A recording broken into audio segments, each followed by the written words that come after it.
La flotabilidad es la capacidad de un cuerpo para sostenerse dentro de un fluido. La causa de la flotabilidad es simplemente un balance de fuerza. En la flotabilidad tenemos el peso, que es la gravedad, y la presión, que es ejercida por los fluidos que rodean al cuerpo. Por ejemplo, si nosotros agarramos y sumergimos una pelota que tiene aire en el agua, notamos la resistencia para sumergirla totalmente y una especie de repulsión hacia arriba si la soltamos bajo el agua. En cambio, tenemos otros materiales como por ejemplo metales, vidrios, que en este caso yo conseguí un clavito, se va a hundir siendo en el agua un poco más liviano. Este ejemplo es el mismo que el que anuncia el concepto de la presión hidrostática, que dice que un objeto sumergido a un fluido experimentará fuerzas perpendiculares a su superficie que aumenta en magnitud conforme a la profundidad. Nosotros, si graficamos las distintas fuerzas que experimentan los objetos sumergidos, la sumatoria de las fuerzas surge una resultante hacia arriba, que es lo que llamamos fuerza de empuje. El ejemplo 2 habla de un barquito el cual vamos a sumergirlo en el agua. Como podemos observar, ha rebalsado. Si repasamos el principio de Arquímedes, podemos comprobar su cumplimiento, el cual dice que todo cuerpo, en este caso el barquito, que se encuentra en un medio fluido, el agua, pierde tanto peso como sea el peso del fluido desplazado por el cuerpo y es así como flota.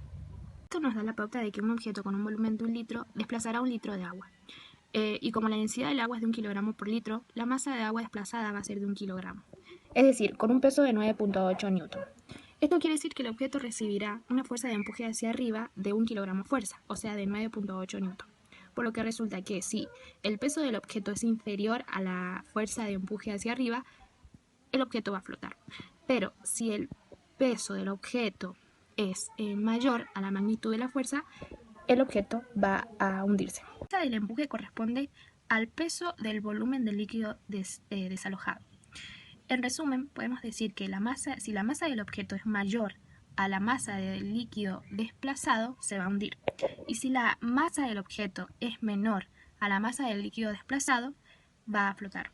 En conclusión, la causa de la flotabilidad no es la densidad del cuerpo, la causa de la flotabilidad no es el agua desplazada, y la causa de la flotabilidad podemos decir que es simplemente un balance de fuerzas y de presiones ejercidas por los fluidos. Además de eso, podemos decir que la flotabilidad es positiva cuando el cuerpo tiende a ascender en el líquido, es negativa cuando el cuerpo tiende a descender y es neutra cuando el cuerpo se mantiene en suspensión dentro del fluido. Lay a little closer and just take my hand, and just take my hand. Lay a little closer, lay a little closer, and just take my hand, we will be okay. You and I on different sides of the world. You and I on different sides of the sea. No, no. Luego de 5 minutos tenemos los resultados en ambos recipientes. En el recipiente con sal podemos ver cómo el huevo flota, ya que la densidad del agua es mayor a la del huevo. Mientras que en el recipiente sin sal podemos ver cómo el huevo permanece en el fondo, ya que la densidad de este es mayor a la densidad del agua.